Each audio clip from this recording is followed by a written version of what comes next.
Righty, we'll start with the first match of the weekend. It was into Goat. Bit of a surprise that it's into Goat, but the way I look at it is the fixtures committees have a lot of pitches, a lot of teams, and hopefully, and they are volunteers, but like you'd hope that eventually we get to a stage where if a team has a double header might involve teams from the same club, or it might be that spectators can attend all the senior hurling games. But look, that's not going to be solved here on the Riverside today. What did you make of the game as a whole?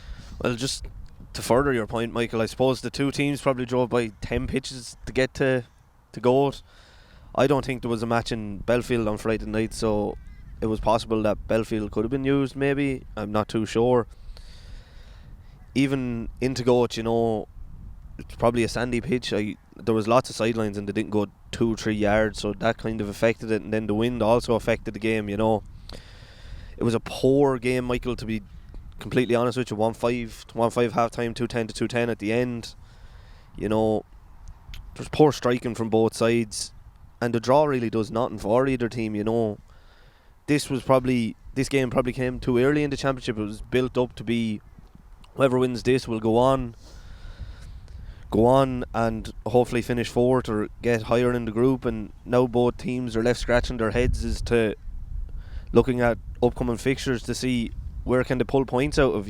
Probably more positive across the big the way they ended. It looked like they were down and out, and then they managed to claw back a draw. Yeah, look, Oisin Foley was the most dangerous man on the pitch all day long. He scored 2 goals.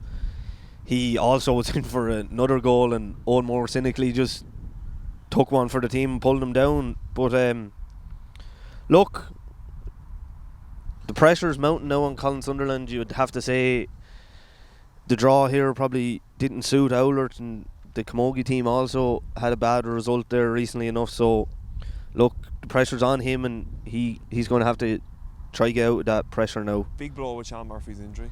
Yeah, look, the minute he went down, he didn't look great at all. I think it was only after 37 minutes he went down.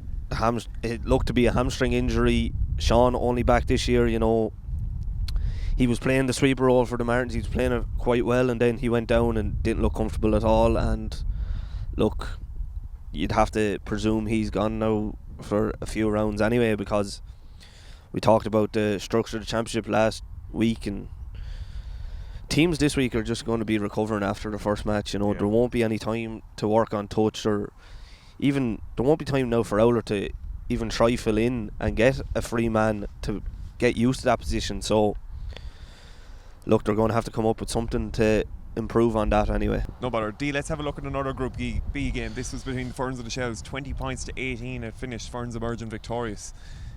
Yeah, look, Ferns, they were up 7 points at half time, and I suppose the big talking point in this game would have been Joe Kelly's red card for 2 yellows in the first half. I thought Joe was probably harshly sent off, to be completely honest.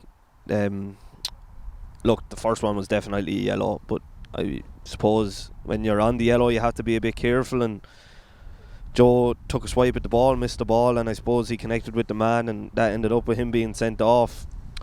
One thing I felt about this match, Michael, was there was just way too many frees conceded by both teams. I got a stat off someone during the week that 28 points in this match were scored from frees alone. That only leaves 10 points from play, so that's a worrying stat. The game never got going, both sides. I suppose Ferns were without Gavin Bailey and Paul Morris. Yeah. I heard Paul Morris had a serious enough injury, but he didn't seem to be too bad when he was warming up in training in the warm-up, and he was also warming up on the sideline. So maybe there might have been a few porky pies told by a few people, but he certainly didn't look too bad to me. So you expect to see him? I expect to see him at some stage in the championship. And Gavin Bailey didn't start, but he came on. So look, those injuries that I was talking about last week from Ferns, I suppose they're kind of out of the question now, because the two boys seem to be okay. So yeah. Group E finishing with the Rapparees getting a 25 point to 2-12 win over Rathnure, so I call that one there. Yeah, look, one big talking point from this match is probably the exclusion of AJ Redmond from the Rathnure team, the game completely sort of changed when he came on. He was full of life. He looked like he was well able to shoot from distance and so on. I suppose Rathnure thought they were going to take a scalp in this match, I feel, and as the Raps, I suppose, put it up to them. So it wasn't a great day for Rathnure. They looked to be going long with everything from their puck outs, long balls in play even, so they might have to come up with a different plan now to beat the Shells, or they could stick to the long ball against the Shells, because the Shells also had problems with the long ball into the full forward line when Ferns done it the weekend. So a lot of focus on Rathnure here. I know you're involved with the Raps, but what were the good points from a referee's perspective? I suppose we hit the ground run. I suppose this year in Championship we got our matchups right. We played how we're used to playing. Anto Larkin was extremely good in the goal. He saved a penalty. He made a great one-on-one save. He scored 6 or 7 points from frees. Also, that day in Wexford Park there was a very strong wind, so that did affect the game also, you know. One thing I will say about Rathnure, Rory Higgins scored an absolute peach of a goal in the second half. There was no keeper in the country was stopping it. I feel like for Rathnure to improve, they need to get Rory on the ball more. He looked sharp. His first touch was in. He looked very dangerous, and I can see Rathnure probably starting AJ Redmond this weekend, because when he came on, they seemed to be a different team also.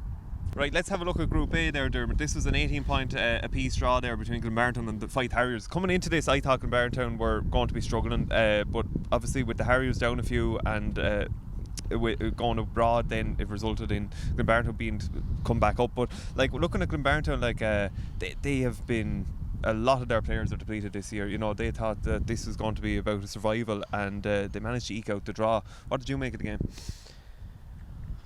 Yeah, I mentioned before that the Championship round 1 fixtures, some of them lacked that Championship feel, and this was certainly one of them. Richie Lawler's away in America. Rumour has it that he'll return for the knockout phases, but from what I saw the weekend, will the Harriers make the knockout phases? You might need to come back a week early then. Yes, exactly. They had an over-reliance on Leachin, I feel, in the match. Luke Murphy also showed well in full forward. He got on a few balls. He just didn't get on the score sheet. I felt there was lots of rucks in this game, and it was reffed quite differently to other matches. I felt there's a lack of consistency in all the Championship matches, I feel, right, in terms of refereeing. This game was let go, which is great to see. That's all the spectator wants to see, is not games being blown up every few seconds for a freeze. This game was let go, but then that resulted in a lot of rucks and messy ball, and so that affected the overall game. One notable absence from Glyn, I suppose, Conor Mahoney. Everyone thought he'd be back this year, but he was injured for the first round, so that affected them. John Lacey in a full forward seemed like he was back to his best. He got on ball. He was scoring frees from all over the park, so that's a big plus for them. I saw Mark Fanning in the goal. He looked excellent, I must say. A real loss to Wexford hurling. Mark dropping off the panel this year for personal reasons, but his puck outs and everything were so on point. I just feel if the door's open, they need to examine Mark being invited back in. So Naomh beaten Algegan Ryan 3-15 to 116. In fairness to Des Maiden, his first year in charge, you could see he was bringing a lot of energy to the Algate setup. You know, they started the more promising team. You know, they were going well, quite for the first 20 minutes. Padraig Dye got a point around 23 minutes, and that kind of stopped a rout almost. It looked like that Aldgate were trying to really boss proceedings, but then Nevena showed a bit of class in coming back in with 3 goals, and that for me, I don't think Aldgate really were able to come answer that really in the second half. Now they did get there was a beautiful piece of skill from Paul Jadorn to get that goal there, just to bring it back to 4 points with a few minutes to go. Like, I don't know if the camera, I haven't seen the footage of it, but like within a second or two, it was to be able to blast the ball to the top right hand corner was a masterful stroke altogether. What did you make of the game? Yeah, well, I suppose we called last week Podge is a lethal threat in a full forward to score goals. Looking at the game, Gorey, as you said, didn't start the game well at all. I'd only have to question where Gorey would be if they did not get those 3 goals. Where do you feel, as a Gorey man, they might be if they didn't get those 3 goals? And I will say one thing, they got the goals at the exact right time, right before half time. Aldgate were leading, and now all of a sudden they were going into the dressing room at half time being down 3-4 to 9 points. When you have players like the forwards, I'm obviously speaking from my perspective, but for me anyway, you have players like that can tear a defence asunder like that. I think it's more a reflection of the players rather than against the run of play, so to speak. I thought Gary Malloy was excellent and he it was influential in one of the goals, and I thought Charlie McGuckin was good throughout the game. And just on that, Michael, we're used to seeing Charlie McGuckin playing wing forward, but on the weekend he lined out a wing back for Gorey, and I actually thought Charlie McGuckin hurled very well in wing back. He got on the score sheet, he intercepted balls, so that could be a stroke of genius. What do you think about Charlie McGuckin in that wing-back position? Yeah, that's kind of been something that's been mooted in the club for a while. You know, something about Charlie is he's such an athletic player, and he attacks the ball. So, you know, this thing about the attacking wing-back, it makes sense for him to be incisive from the half-back line, breaking forward. And then another player, Jack Cullen, was really good, strong in the second half. So, yeah, look, there was... First round of game, you're not going to... Everything is going to be polished down, but I thought that it was a good display to move forward into the rest of the round robin. Yeah, it was just interesting to see Charlie McGuckin and Jack Cullen swapping positions. Jack Cullen's now gone wing forward and Charlie McGuckin's gone wing back. One other thing on this match was Damien Reck, centre forward. I'm not too sure if it worked out. He went back centre back in the second half. He found it hard to get on the ball in the half forward line, I felt. So putting him back in centre back, it's his best position, I feel. He'll probably remain there for the remainder of the championship. Just one more thing on Gorey, Michael. I'm just wondering, in training, do you practice the fist pump, or is that something that just comes naturally? JJ Twombly, you know, after the score, I thought it was Conor Mack after scoring the goal. He gave the big fist pump behind the goal. Right. That must be something you work on in training, is it? I'd say it is, yeah. I'm going to have to zero in on the referees next week, Dermot. Oh, don't worry, there's no fist pumps from us. Just a legendary celebration from Lenny Connolly every now and then, you know. St. Anne's on the Martins, 2-14 to St. Anne's. St. Martins 1-12. What do you make of this one, Dermot? I don't really know what to say about this one, Michael. Dermot O'Keefe wasn't playing for the Anns, as we mentioned earlier. The full forward line for the Martins, Rory O'Connor, Daithí Waters and Kyle Furman starved the possession, I would say. Now, I will give great honours to Finn O'Driscoll and Owen Ryan, both cornerbacks. They seem to be hurling great. Liam Shockman hurled outstanding in the second half, I felt. He cleared all before him. I don't really want to go too negative on the Martins, but it seemed like they never got going. I don't know if it looked like they had a game plan. Joe O'Connor came on and they did look like a different team, I will admit, when Joe came on. Rory didn't get on a whole lot of ball, and we mentioned last week, anytime he does get the ball for Wexford, you know that there's that anticipation of something great could happen. He just didn't seem to get his hand on the ball quite enough in the match. Niall Williams was involved with him last year, and of course he's now working for Wexford GA. So is he a loss to the setup, do you think? Is there something gone astray with the Martins? Like, I remember back when the Martins won their first county final, there was talk around the county that the Martins were the new Oulart, that they would go on and win county championship after county championship. But from what I've seen so far this year, it just doesn't seem like it's going to happen again this year. Few things. I'm an eternal optimist, and secondly, a hurling analyst. But what I'd say is, it's only first round, early days. I'd say the Martins are going to come stronger again. But the biggest challenge that faces the teams like the Martins is they need to have 15 players on the field that are clicking well. It doesn't matter how talented your panel is. Of course, you need a talented panel, but if there's a lack of harmony between players and the dynamic, and if they're not clicking well, then it's going to be easy for a coherent squad team with a lot of young players. Bear in mind, with the Ans, it's going to be easy for them to get the win when you don't have that cohesion on the field, I think. Yeah, and I suppose they were still in the game. The Ans scored a goal in the last minute to win by 5 points. It was actually the last puck of the game, so they were in the game.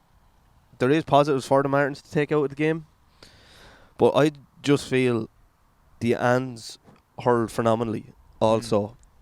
We can talk all about the Martins being poor, but the Ans seemed to really click. Their backs were up on the man, they were tight. Look, being a forward myself, you hate it when there's a back right beside you for the whole match, grabbing out of you, in with the hurl, in with the hand. So the Ans backs did phenomenal, I will say.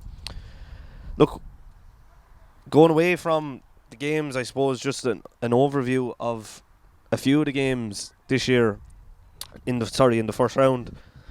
I felt there was a lot of cynical fouling. It happened twice probably in every match. You know, the man on goal, he's going in on goal and the forward just pulls him down. And it happened in the Crossbeg match. Before Oisin actually scored the goal, he was pulled down. And Owen Moore came out with him again for the second goal. And I suppose Owen realised, I can't pull him down again or I'm gone. So, look, maybe it's something that has to be looked at in club hurling, the cynical fouling. Yeah. It's because it is becoming something serious. There's nothing worse for a forward when you're bearing down on goal and a man behind you just comes in and pulls you to the ground. There's nothing as frustrating, there's nothing as annoying. At a club level though is I've looked at talented players over the years, like be it Conor MacDonald, be it Lee Chin, and they are dogged at club scene, but like that's just almost part and parcel of the club game, you know. The talented county player, they come back down to earth when they're dogged in a club game. Yeah, I suppose that is a fair point, but you have to sort of look after the forwards as well. Now, maybe that's just me being biased because I am a forward, but it is something I suppose the county board could look at maybe to help improve the efficiency of the game and get goal scoring up. Just to end on the senior matches, I suppose, Michael, it did really lack that championship feel a lot of the games this year. I don't know if that's from the schedule of matches. Players are trying to keep themselves fresh because there's 7 weeks of long hard graft basically now. Like we mentioned earlier, I saw 4 or 5 injuries this weekend in senior championship, and you're not sure if those players are going to get the hurl championship again. It's true, Dermot. Yeah. There's the only thing. It is no matter what format it is our senior championship for this year, and we kind of have to make the most of it. And I hope that teams do hit the ground running this weekend.